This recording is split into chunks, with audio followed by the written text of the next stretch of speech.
Welcome back to Bunny Banter, the first and only podcast for everything Killer Bunnies. I'm your host Matt, here with co-host Mikey. Hello. And as a guest today, we have Joe Slack again. Hello. What are we talking about today, Mikey? Today we are going to talk about the interesting topic of house rules. House rules, a very interesting topic.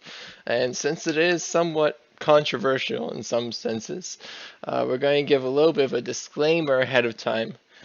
The official position of us here at Bunny Banter is that we recognize Jeff has carefully balanced the game, but we're of course fine with groups doing whatever they want with house rules. But we always recommend that house rules be unanimously decided on, so everyone should agree on the rules before the start of the game. Otherwise, it will just cause unnecessary disagreements that you'll want to avoid. So make sure that if you're going to implement some house rules, that everyone agrees upon them. Before you start, if you can.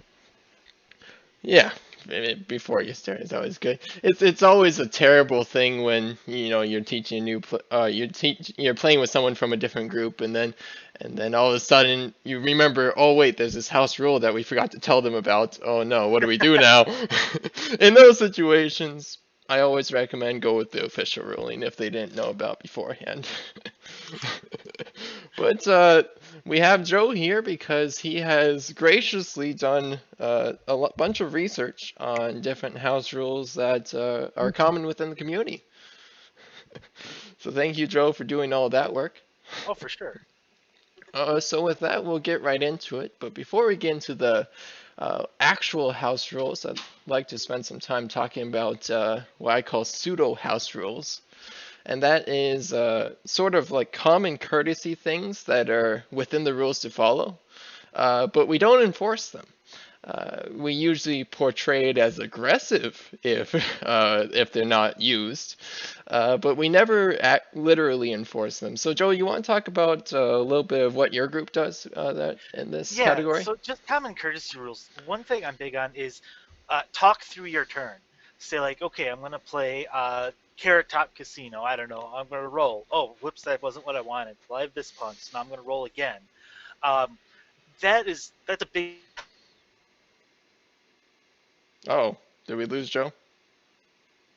pet peeve. It makes it harder to know what's There we going on in the game, and especially a game like Killer Bunnies, where there's so much going on.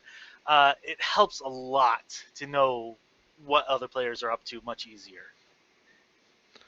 Very true, Um, very true. Definitely agree. We have a similar, well, we're not as in our groups. We definitely like to talk to the turns as well, but we enforce we sort of enforce some pseudo house rules more, specifically in our groups.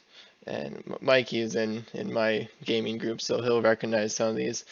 We actually more or less ignore the Hexa screw up rule and the broken contact rule, which is of course within the rules to ignore, because if an opponent hex screw up, if an opponent gets caught with 6 cards in their hand when they shouldn't, they're required to discard a card, and they lose the next turn, and they lose a carrot. Very harsh punishments for what was probably an honest mistake. So if someone happens to get 6 cards in their hand, we tend to we just look away for a bit and let them discard a card, and we'll just resolve it that way. I never enforce the non-enforcement of Hexa Screw Up.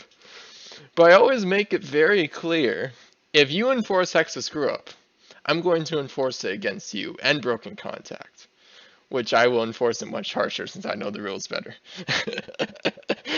So that's kind of how these pseudo house rules can work sometimes. It's common courtesy to follow pseudo house rules within a group, but they're not actually enforced. They're just enforced in practice, because if you don't follow them, you're going to be excessively targeted, perhaps. What do you think, Mikey? Yeah, the specifically going back to that one that Joe mentioned about talking through your turn. I've never really thought of it as being, as we described it, like a pseudo house rule. Most of the time, I just talk through my turn to make sure I'm not doing anything wrong. Because if, that way somebody doesn't think, I'm cheating or something if I perhaps don't remember a specific rule. So I'm going to now roll this second turn because I have, I have, if I'm rolling out. What am I trying to say? Oh, if I have a weapon card and I have a black pawn, I'm going to now roll my second time just to notify everybody that I'm doing it, and in case maybe, oh, I actually already rolled my second time and I just forgot. Um, that way I can be corrected. So, and then, yeah, I don't think I've ever played a game where where Hexa screw up or something like that has ever been enforced, mainly because you were the one who taught me. So I honestly, until you mentioned it, I forgot that even existed. So, yay me reading the rules. Um, but yeah, I think that generally, as we've said, these tend to be just kind of common courtesy things, especially when you're playing with new players because who don't know the rules all that well. I think it's definitely a common courtesy to be lenient on some of these things um, rather than very stringent and then make the person feel horrible and hate the game. Right, yeah, that was my original philosophy actually when teaching these sorts of rules. At least especially with Hexas Screw Up and Broken Contact is you don't enforce that against a new player. If you do, you're going to get punished pretty hard. That's back when I was playing the aggressive passive hybrid, so that fit perfectly into passive Justice Warrior a little bit, in some ways new player Justice Warrior, a different variant of that. Mm. So that definitely was the source of some of them. Other pseudo house rules that we implement, such as the interesting one, is choosing random carrots. Whenever I'm teaching new players, I don't even mention that you get to pick which carrot you want because, strictly speaking, it takes too much time, and flow is quote unquote the important one. If you get down into the passivity meta, there are benefits psychologically to getting Flo randomly over choosing her directly. Which, it's like, oh, you got Flo randomly, you're not planning anything. If you take Flo preemptively, it looks like you're preparing to do something aggressive or you're up to something. So I always teach with random carrots, but as soon as it becomes relevant for the new players, I make it clear, oh, by the way, you can choose which carrot you want. Sometimes they're surprised. They're like, oh, if I knew that, I would have taken flow right away. But Mhm. if you actually get down into the passivity meta, at least in our groups, it's actually more beneficial to choose random carrots, especially in full set when there's currently 58 carrots and you want to search through that giant deck for flow. That takes way too much time. Just taking that much time in your turn for no reason other than getting flow, which is an aggressive move to start with. You're also looking extra aggressive because you're making everyone wait, so everyone's upset with you. So it's just not strategically viable to choose anything but random carrots in my groups because I've so much taught random carrots is the common courtesy thing to do. So if you don't do it, you might get punished. Not as much as you get punished for enforcing text to screw up, but certainly punished nonetheless. Now, I have a thought about that, and about perhaps, like when you taught me, I didn't know that you could pick, whatever carrot because you implemented this thing. I also don't think I knew about Hexa screw up or the contact rule until they were mentioned at a later date. Perhaps, and I don't remember if I've done this when I've taught players, but I might start. It would be an ideal thing to mention these things specifically at the beginning. Let's just take the picking you or being able to choose whichever card you want versus random cards by saying you can, if you want to, uh, choose whichever carrot that you would like. However, I would recommend against doing that, and here's why. And that way, it lets the player know when they're playing the first time around that this rule actually, or that this actually exists, that you can actually do that.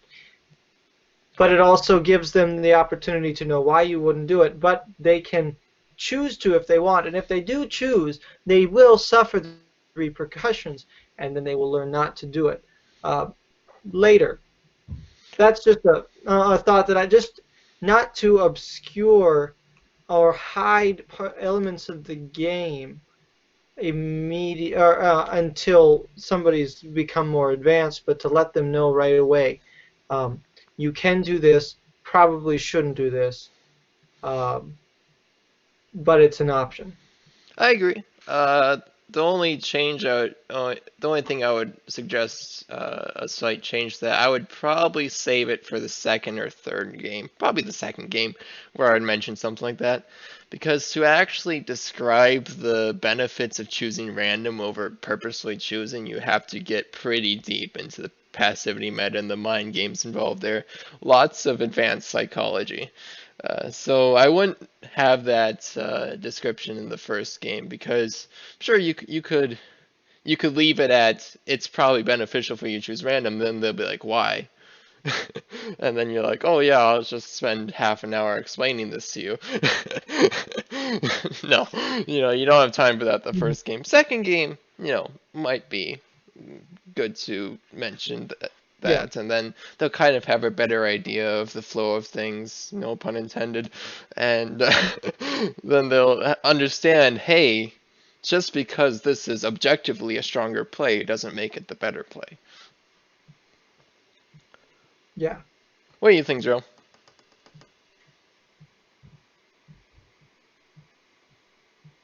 Did we lose Joe? I hope not. Uh-oh. It says he's still there and connected. Joe's microphone might be failing again. Unfortunate. Do, do, do, do, do, do, do.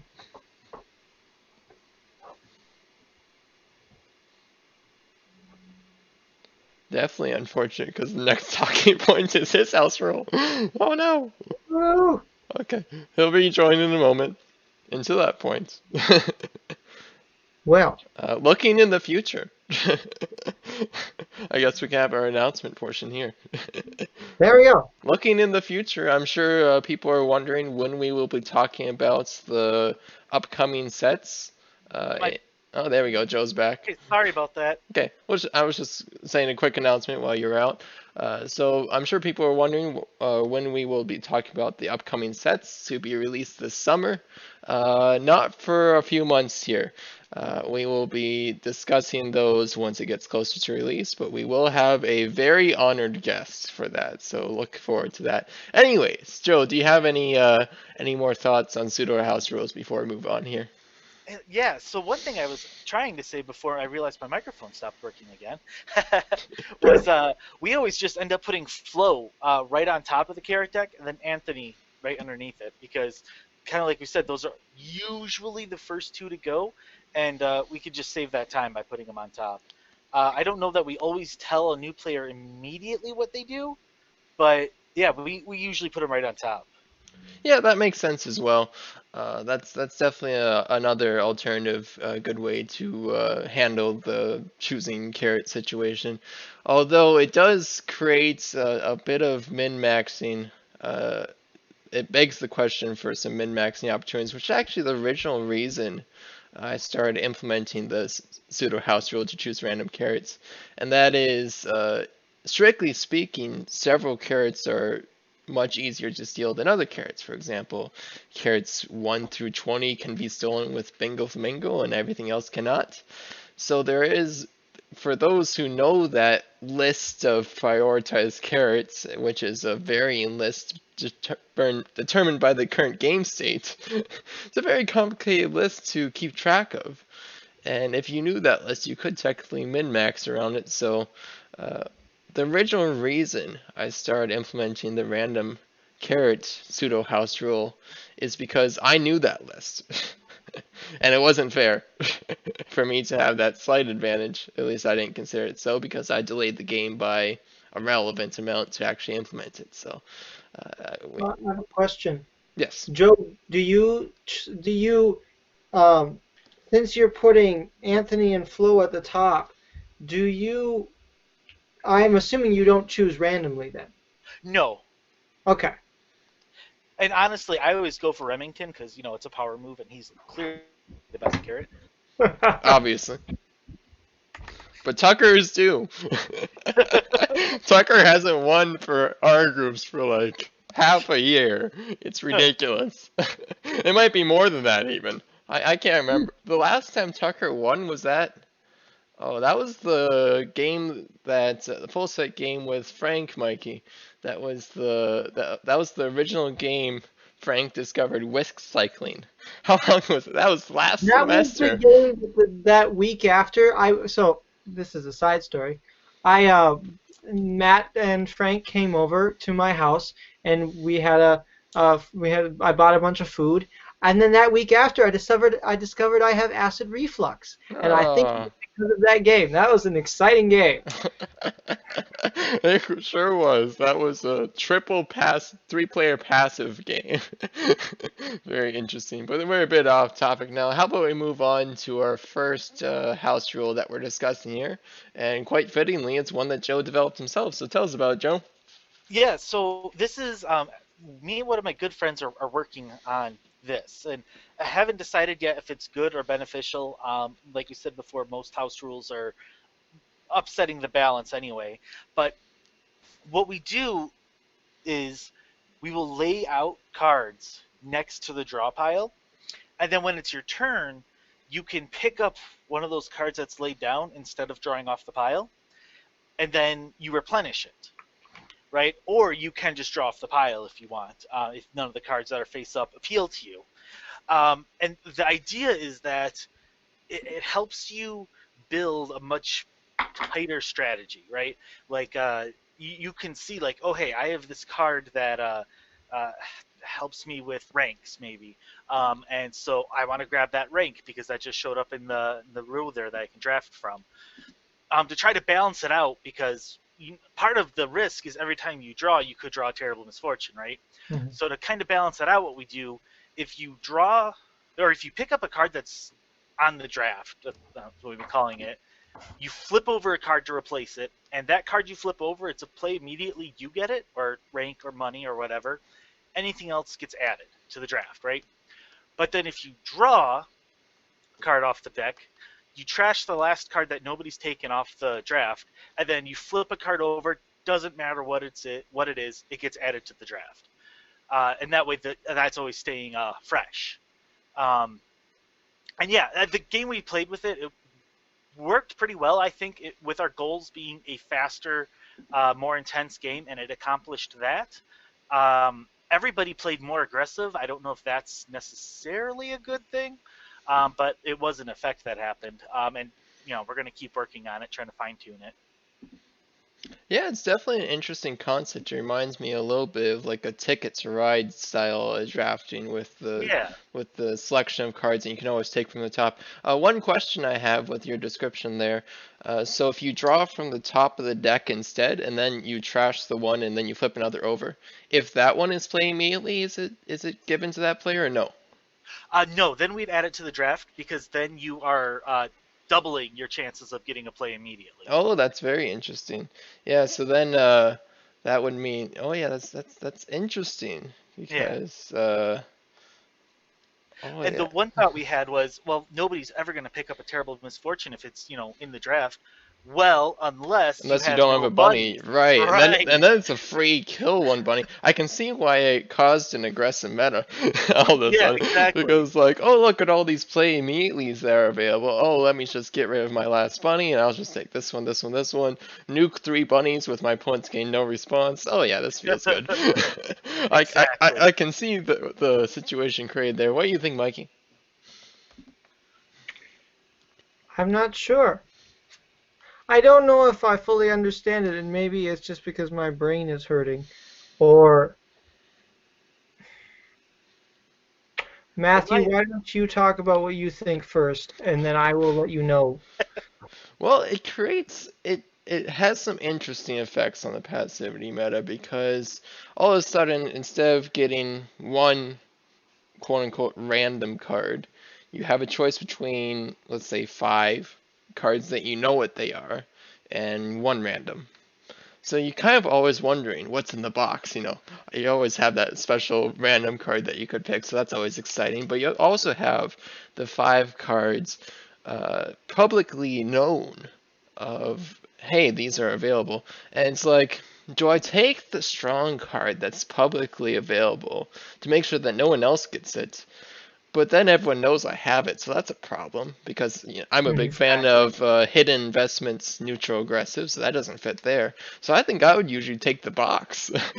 I want to know, I want to get the different card, but that also has the problem of everyone who's taking the open cards has you know typically play immediately is our benefit, not the terrible misfortunes, but all of the Cabal, all of the medals, the senators, ranks, mysterious plays, zodiac, underground stations now.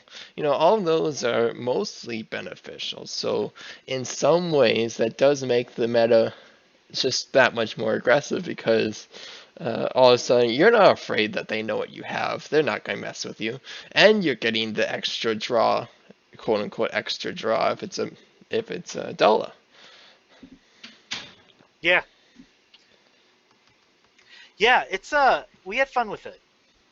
Oh yeah, it sounds quite interesting. I might want to try it sometime. Yeah, if you do, I'd love to hear your feedback. What do you think, Mikey? You have your thoughts now? I'm. I feel like if I were to actually play it, I would and visualize it, I would understand. I'm just having a difficult time picturing it in my head.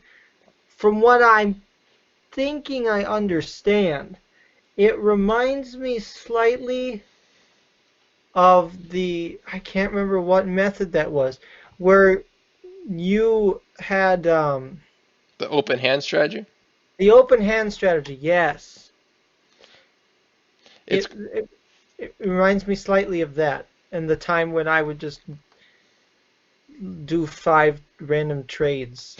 I mean, not that you would be able to do that, but it reminds me of the open hand strategy. Yeah, it does have some similarities, certainly. The open hand strategy was one of the neutral strategies we talked about, where a player would have their hand publicly known and available for trade. So then the idea is the aggressive players will give you their low value cards for high value cards, and the passive players will give you their high value cards for low value cards, and everyone is constantly trading with you, so everyone likes you, and all of a sudden you're the arms dealer in a war between aggressive and passive if that exists in your current group. That has to exist in your current group for that to actually work, but that's a whole other issue, influencing the meta with certain strategies and converting it to the place you want to play your certain strategy. That's always fun. So it does have some similarities to that. Hmm. Um, What's interesting about this drafting mechanic is which strategies it supports and which strategies it more or less nerfs. It nerfs things like hidden investments, which is a very strong neutral aggressive strategy. What else does it nerf? Uh, any sort of false trade, it kind of nerfs because you have that hand knowledge is like, oh yeah, I don't want to trade for that. He's about to kill it because he has this card ready that I already know about. If you're good at hand tracking, uh, it buffs strategies like intimidation. It's like, don't mess with me. I just picked up a stray asteroid. Okay, Hmm. great. It buffs passive strategies like uh, the Secrets or Lies passive strategy, where you make it quite clear to everyone you are not a threat. There's no reason to target you. So Hmm. so it does have some interesting effects on the passivity meta. I don't think it merely increases the aggressive playstyle strength. It does certainly have that effect on the short term, but I think if you were to play this type of mechanic over a long term in a group, I think you would eventually see the shifting meta. It just hasn't quite been discovered with the new mechanic, perhaps. Yeah. So yeah, this is definitely a house rule with some potential to try. Anything else we want to say on that one before we move on to our next one, which is certainly a controversial one that perhaps many don't even realize is a house rule? We should attempt the drafting over Steam. We could do that. Yes. My internet's a bit rough, but I think we can manage it. Cool. My internet's a little sketchy too, obviously. I think I have good internet, Hey, there you go. although sometimes I don't know what went wrong with what goes on with our internet. My uncle set it up. Sometimes it stops working for a while, but when it is working, it works well. No, there you go. We'll have to try it. We'll see if my internet connection is good enough for tabletop. Okay, moving on to the fun one. I think I can talk with this one. The multiple draw piles. So it tends to be a very common thing for larger groups, say of 8 players, to have multiple draw piles on the table for convenience. You need to be able to reach your draw pile. It's very simple. It's something that should be straightforward, but all of a sudden you realize, hey, there's about 5 or so cards that this completely messes up. You have bakery rolls. Well, which draw pile are you drawing from? You have Wheels Chocolates. You have MI6. That's a huge one. Viewing and rearranging the top 20 cards of the draw pile. Well, now you're only affecting your own draw pile. What good is that? You want to affect the other players too. The elephant, white elephant and castle, uh, or whatever the name is in that one, the most recent one in London, looks at the top 50 cards, grabbing Underground stations, but you still get to look at 50 cards. There's huge disruptions to balance for having multiple draw piles. So the question is there a solution?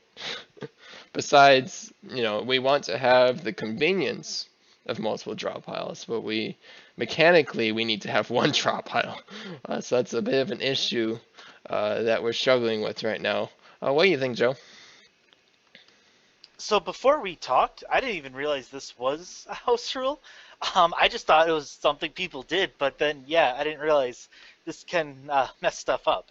Uh, I think the only thing you can do is if you are pursuing multiple draw piles, is when it matters, switch back to one. So like in the example of MI6, well, for the next 20 draws, it's only one draw pile. The other thing that could be kind of neat if you have multiple draw piles, if you permit people to choose a draw pile, that can be a big advantage to experienced players, which may or may not. If you're playing with new people, maybe you don't want to allow, but if you're playing with people who have played a lot, maybe that's another level of strategy. Do I want this wacky khaki card or do I want this, London card?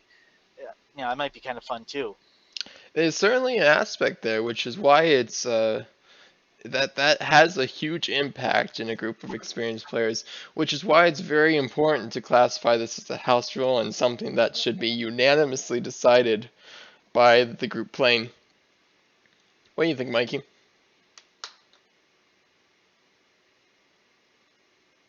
Oh, did we lose Mikey? Or am I lost?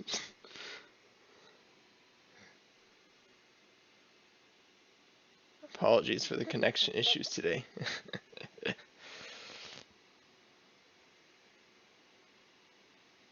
Let me rejoin the call and see if I can get things working.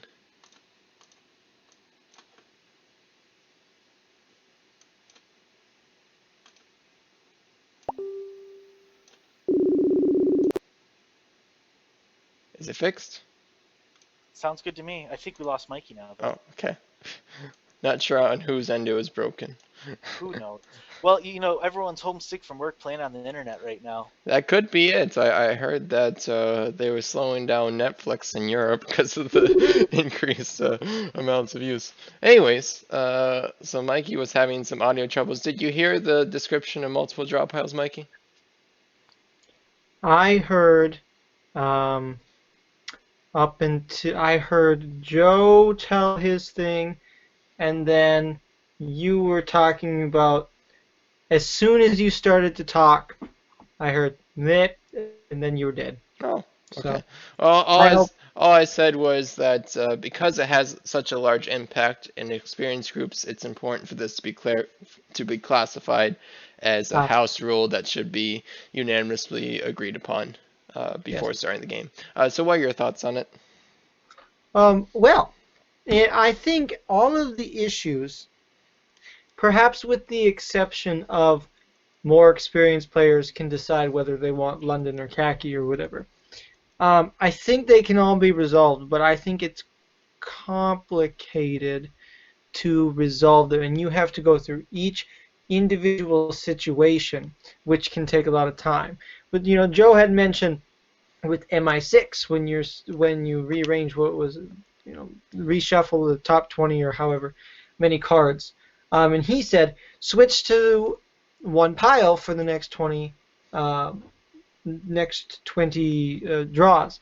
And I had thought, or another thing you could do, I'm not sure you would have to decide specifically how you wanted to do this in your specific group.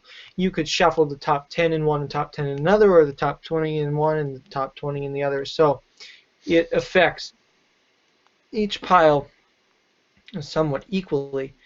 There was another card that you mentioned specifically in the issues you brought up. Yeah, the Elephant and White Castle. It Okay, and looks at the top 50. oh yeah. So then perhaps you look at the top 25 in both decks, um, or the top 50, but that's a lot of cards. So I would say top 25. I think there are ways to resolve it. And actually, before this episode, I didn't think of all the issues that could come up with having two draw piles. But you're right. Like there are quite a few issues that could come up with individual cards, and like Joe said, with just experienced players knowing or being able to have that advantage of knowing which card, I might have an opportunity to get such and such a card, um, depending on what deck it's from. So I think the issues can be resolved. I think it's complicated. I think it's time consuming, and I'm not really sure of a good way to remedy this issue, because sometimes you need two draw piles. If you're playing on like a 7 foot long table with a bunch of people, and the draw pile's right in the middle, and everybody's climbing over everyone else to get their card, that's an issue. And draw pile is probably a good idea, or two draw piles is probably a good idea, but also then you have to take time to go to resolve these extra issues. So I'm not sure of a good way to remedy this. Right. I've been thinking about it. I think the cleanest house rule or the simplest house rule that we could implement in, say, a 8-10 player scenario where there's no reasonable way to divide cards out from one draw pile. You don't want the person in the middle just throwing cards across the table the whole game. They'll get tired of that very quickly. So unless you want someone to be the card thrower, dedicated card thrower for that game, and they're okay with that, I think the simplest solution is to have a number of draw piles so that each draw pile has an equal amount of players. So say you're playing an 8-player game, you have a draw pile for 4 players and a draw pile for 4 players, and they commit to using the same pile. That way, cards like MI6 can interact with the other 3 players besides yourself, which is a slight nerf Or in some ways, a slight nerf. Some ways it's better. It really depends on the situation. But I think it's the least disruptive way to do it. If you end up allowing players to interact with both draw piles, it does create that experienced players have that benefit issue in quotes. Experienced players having benefit. Some would say, "Oh, that's just in the game." Okay, sure. But it's a benefit that people don't know about. In some ways, there is quote unquote power creep as you go farther in the expansions. Power creep doesn't actually exist because of the passivity meta, but it does in a sense. So as if you go in for a more aggressive strategy, you should know which piles to pick from, and it's a scary thought. Uh, some would say just put card sleeves on the cards. That'll fix the experienced players issue. Sure, it fixes that issue. Problem with that, you've now made it much more difficult to play cards like bakery rolls and wheels chocolates where you need to see the colored card backs, and you remove all of hand tracking. Hand tracking no longer is a viable strategy, which means you have drastically buffed hidden investments. Which hidden investments does not need a buff. Trust me. It's my favorite strategy for a reason. It's consistent.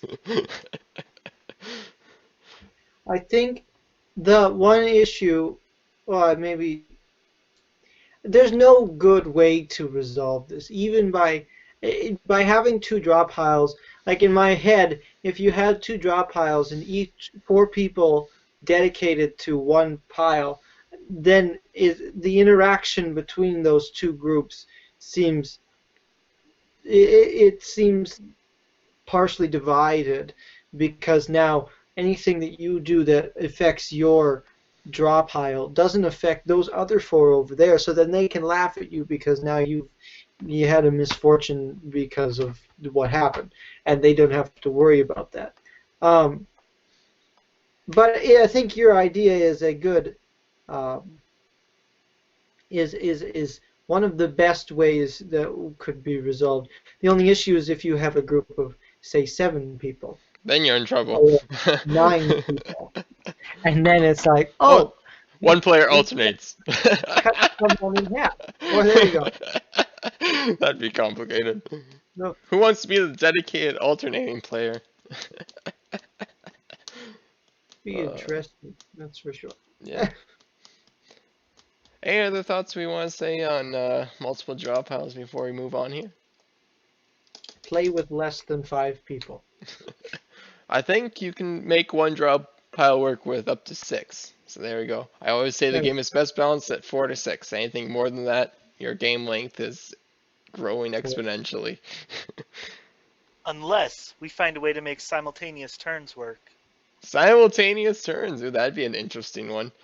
Or if you had two draw piles.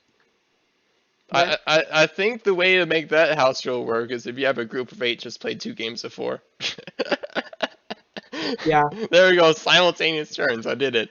Or what if you have two bunny circles that are connected like an infinity symbol, but the turn order just goes around each circle? Now I'm just getting ridiculous. I got it. 3-dimensional bunnies. Yes, three-dimensional bunnies. 3-dimensional bunny circle where we have 4 players and then we have 4 more players stacked on top of them. So then we have a bunny Yeah. circle on top of a bunny circle. So it's a bunny sphere. Yes. The bunny sphere. It's more of a bunny cylinder, but yes. Yeah. There we go. Jeff implements it. We need a bunny cylinder. Okay. At least it fixes the multiple draw piles problem. Not sure how people are stacking up on top of each other, but we'll figure that out. Double-decker couch. Double-decker couch. There we go. Problem solved. We'll play Lego Killer movie. Bunnies with a double-decker table on double-decker couches. Make it happen. Watch that actually be a thing 20 years from now. Okay, what's the next rule, Joe? Next rule is in this image that I am pulling up right now. Adam Brownlee's rule attempting to shorten game length. So this one is actually from the Facebook group. So thank you. So I guess I'll read verbatim what Adam wrote here. We have a modified rule where we reveal the top card of the small carrot deck at the beginning of a game. When that carrot is drawn, the game ends, and the person with the most carrots is temporarily declared the winner. However, we then reveal the small carrot card deck one at a time to reveal the winner. If a player has the magic carrot, they are declared winner. Otherwise, it was the player who had the most. And reading this, there's two things that immediately come to mind. Number one, you better be drawing carrots randomly, otherwise, first carrot wins. Um, the, True. the other thing is this changes a lot of strategy because you can kind of have an idea of how long the game is going to be, depending on how many carrots are in the deck. But if it could end at any time, you can't. It makes it harder to save up and plan. So that's interesting though. I am a fan of shortening the game length a little just because I don't have as much time to play as I wish I did. But this one's interesting. I think I'd like to try it. What do you think, Mikey? I think it's a sad day for the person who was temporarily declared the winner. Imagine it's like, hey, you're the winner, congratulations. First time playing, you're the winner, congratulations. Oh, look at that, you're not the winner. Sad day. Oh, and Um, I'd never play again. yeah, but Oh, feels bad. it is it's an interesting strategy. I want our rule. I wonder how they came up with it because that is not something that I would just one day just randomly think of. It seems like they must have put some steps in there. Um, the idea of the person with the most carrots being declared the winner, I could see that being a house rule versus the person with the magic carrot, just because, especially the people who view this game mostly as a luck-based game, because it really doesn't matter how many carrots you have. Well, kind of. At the end, it's just whoever has. You could have one carrot at the end, and you could be the winner. So this moves it more from how some would view it as a luck-based game to a more strategy-based game. However, then if you add in the implement of the uh, the flipping over the top small carrot, and whoever gets that first ends the game, then I feel like it kind of goes back into a luck-based idea again, because now it's based upon, you might be lucky and that might be the last carrot drawn, so then you have time to accumulate all of these carrots, yay me, or you might be unlucky and it's the top carrot and the game ends and Jeff is automatically the winner because he drew that one card. So I think it's interesting because it takes what I would view as being two different house rule strategies on how to declare a winner and combines them into something that is very unique. It's certainly an interesting combination. I think this rule was created. Obviously, I'm not in their group, but I'm guessing they create this rule because Killer Bunnies, if you're playing the full set with all the carrots, it's a pretty long game. Mhm. A few hours. Definitely going to be more hours as we get to the 126 final carrot count. We're currently at 58. We're not even halfway there. So I've definitely seen a lot of similar rules attempted. A lot of groups attempt to make similar rules or some sort of rules in this category where we need to shorten game length, Mhm. and that's great. I also think we need to shorten game length. The problem I have is I haven't tested this one, but I haven't yet seen a shortened game length house rule function well. What I have seen function well and what I advocate very strongly for is the within the rules way to shorten game length, and that is to divide carrots at the start. So if there's 58 carrots, perhaps you divide out 28 of them evenly among the players at the start of the game, and then you're basically playing a 30 carat game, except you've also stimulated the trading economy, so it's actually a double benefit there. Mhm. Uh, with this one, I have two constructive criticisms of it. The first is it has a lot of variance in it, because since you're picking one carat to designate when you're going to end the game, expected value you're expecting to end the game about half as about 2 times quick, about halfway through the carrots is expected.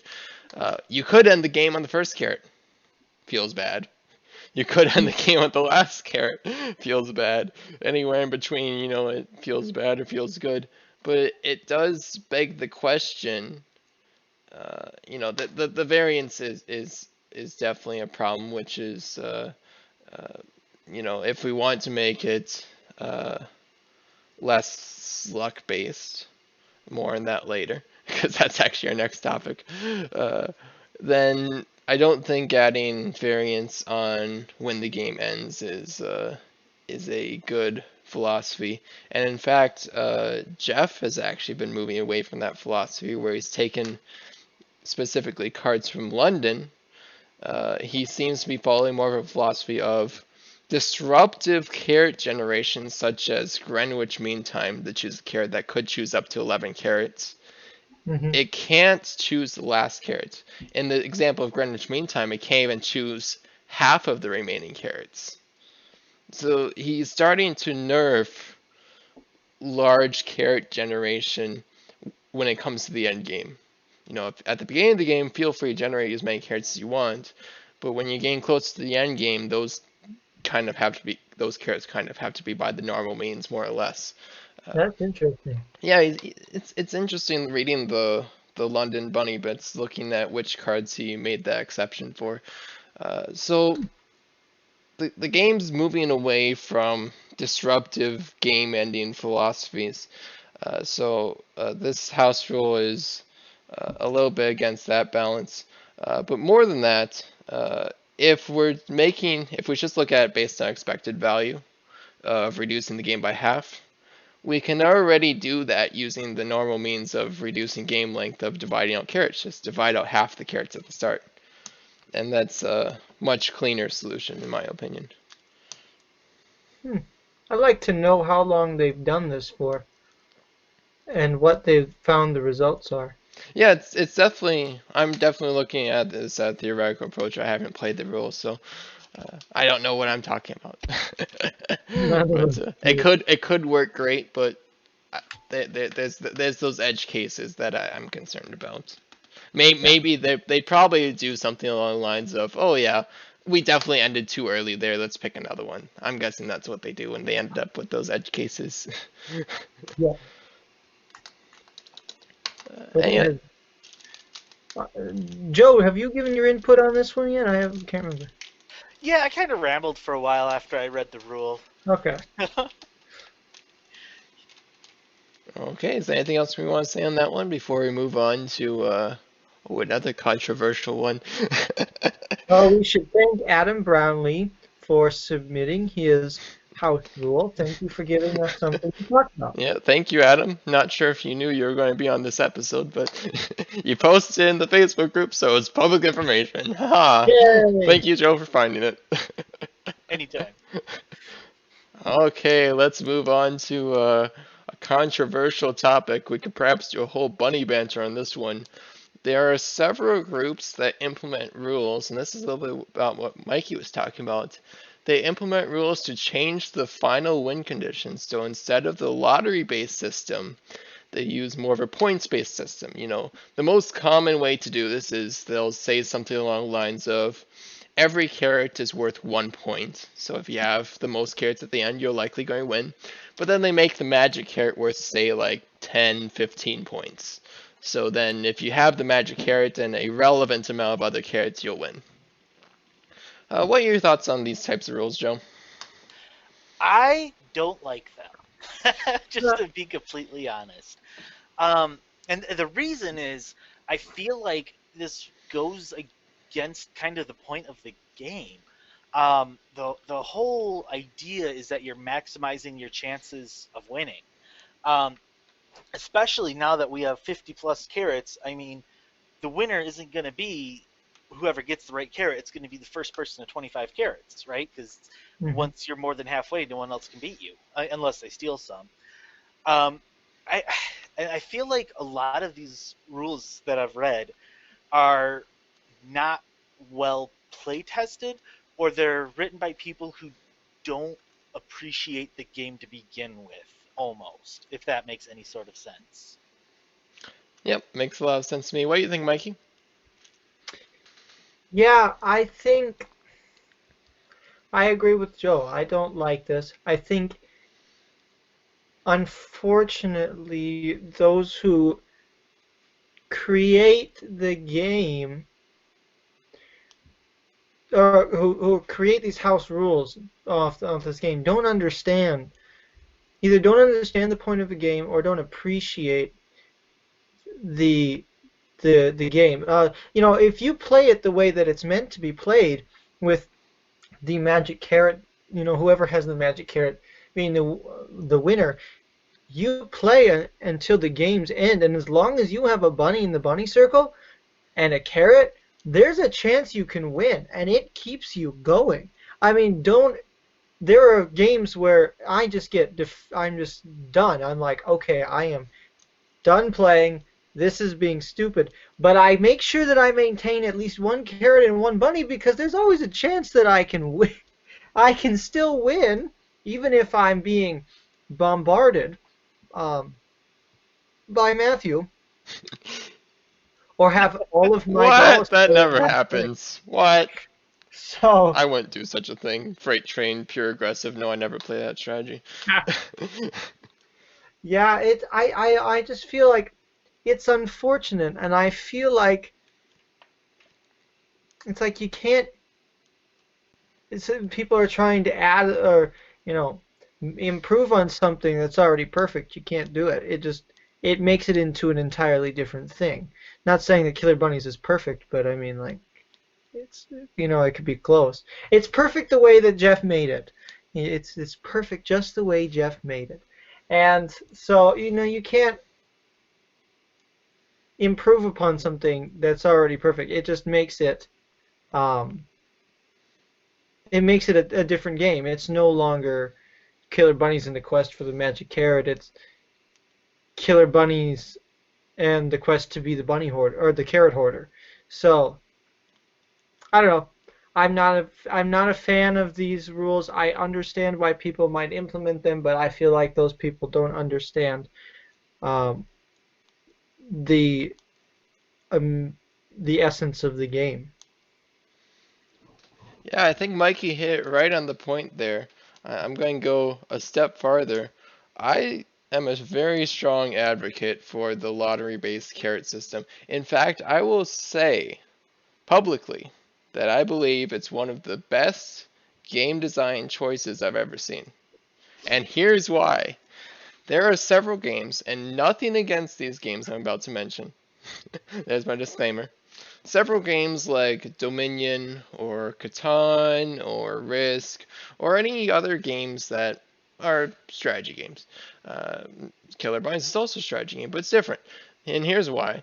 Uh, in a game like Catan, usually one or two players get ahead quite early, and the other two players in that four-player game pretty much know the whole time they've already lost within the first couple turns.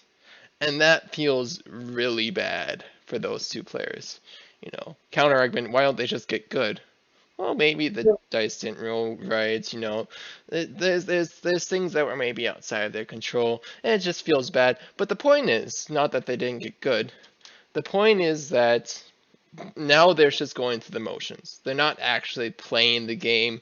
In fact, they might even be, in order to actually gain some fun out of it, they'll probably end up disrupting the game in several cases. That's where we end up with king making. And king making is a very toxic topic in most gaming circles. It ends up being a passive strategy in Killer Bunnies because it's actually viable.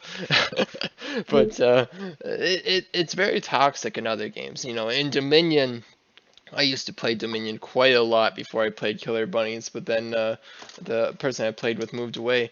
But that's a deck building game, and very commonly, as I was playing online with other people who also knew how to play quite well, the game would be decided more or less within the first two turns.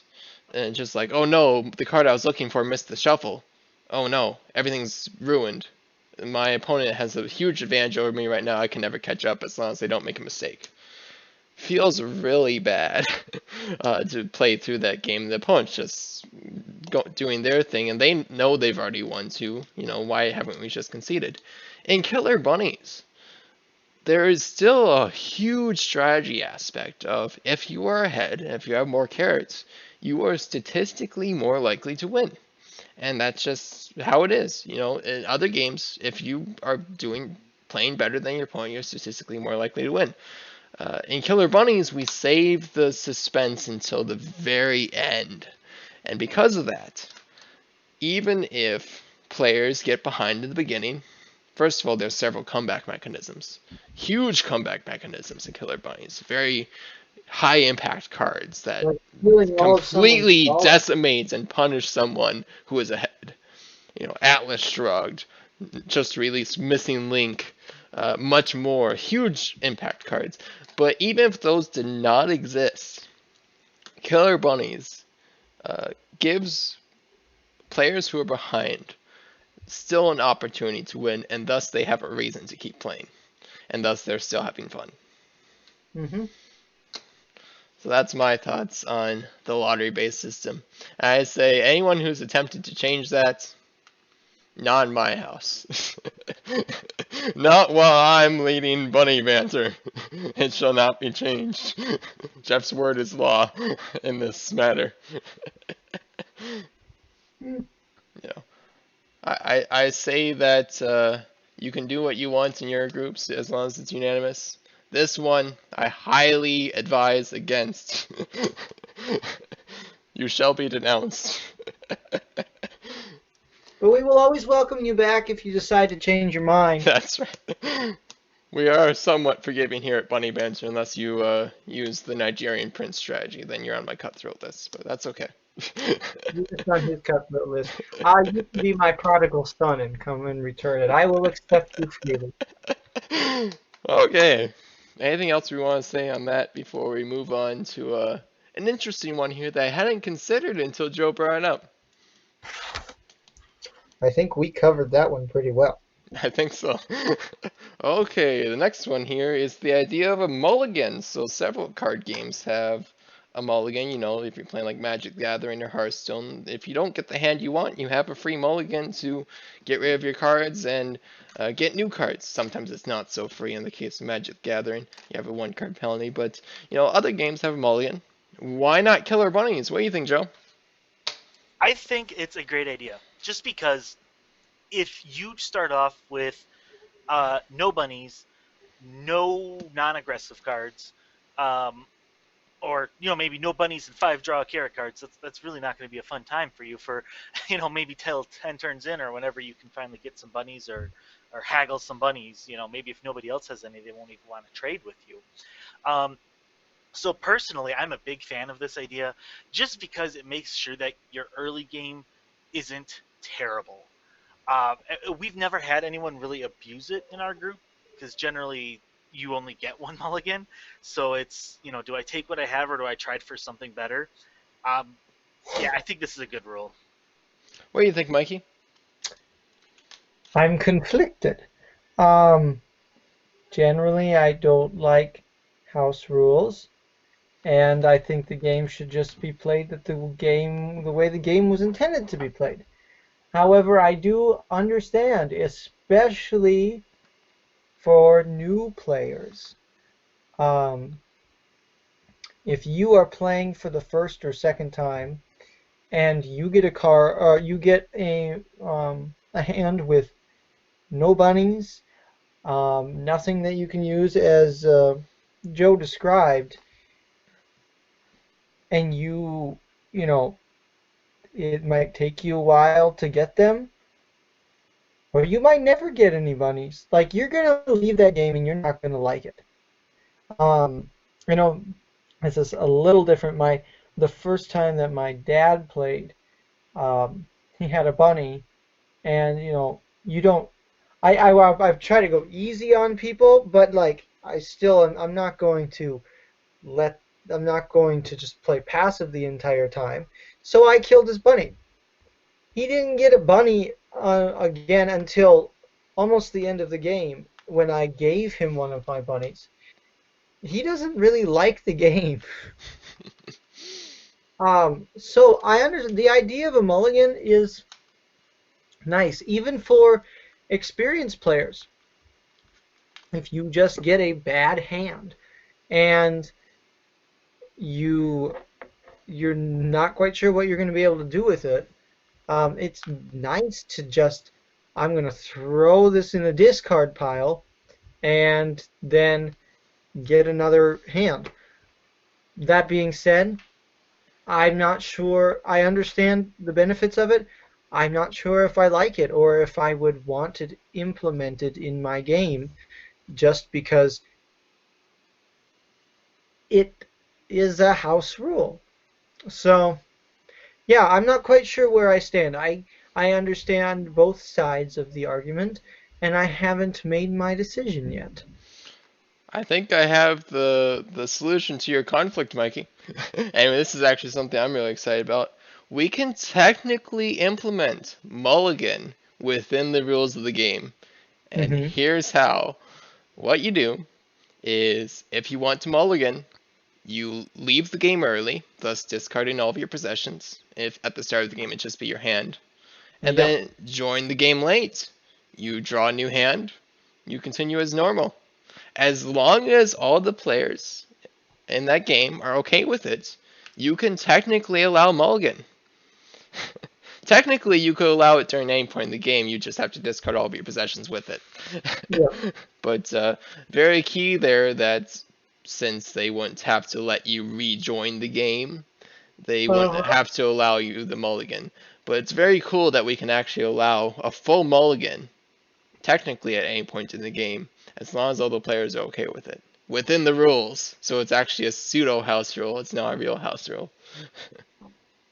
Interesting. So I thought, It's uh, it's like the tax code. You found a loophole.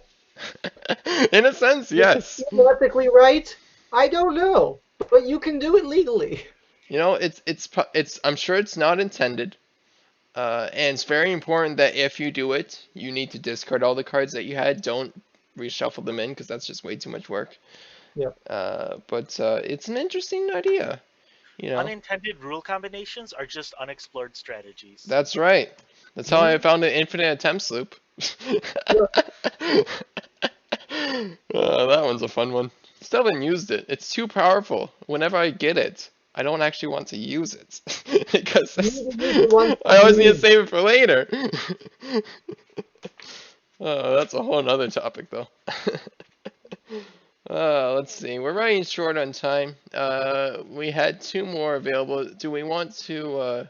Is there one we want to especially talk about, or I think we got to most of the important ones. If either Joe or Mikey want to discuss one, we will. But Well, I'm fine with letting Joe decide. Um, y- the only ones I forgot to mention were when we were talking about common sense rules. I realized I forgot to mention some. Oh, Uh, go for it. no lying. If you say you're going to do something, you got to do it. Amen. Uh, no table talk, right? Don't be text messaging.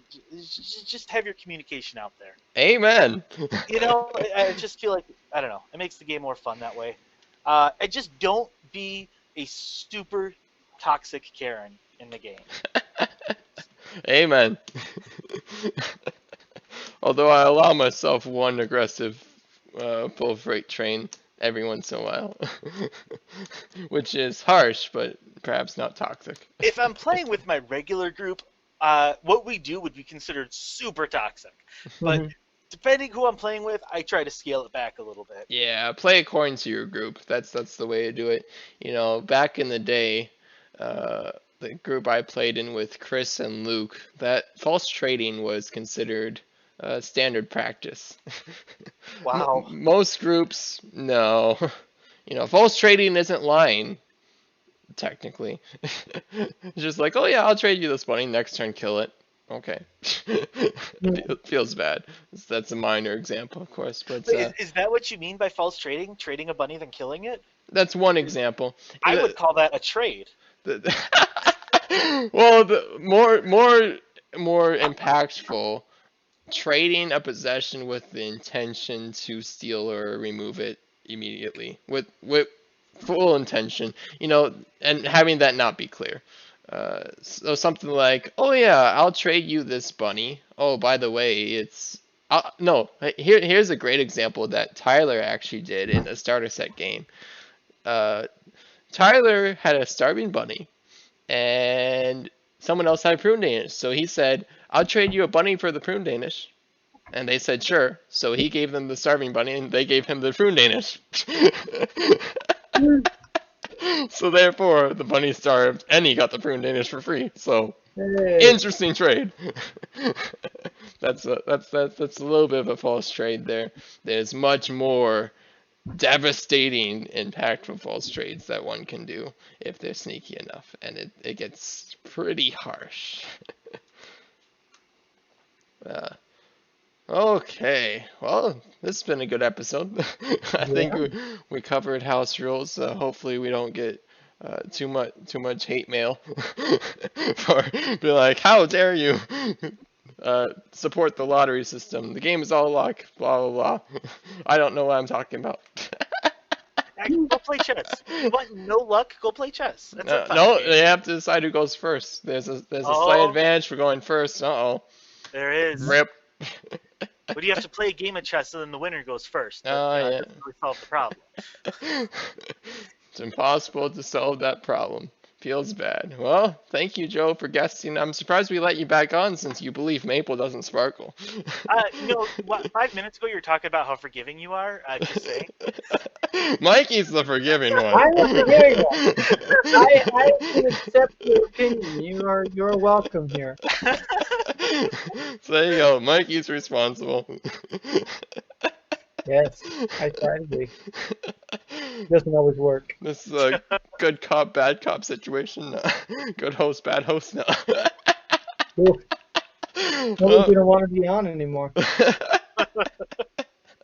Okay, well, thank you, Joe, for Thanks. joining again today and doing all this wonderful research. That was very helpful.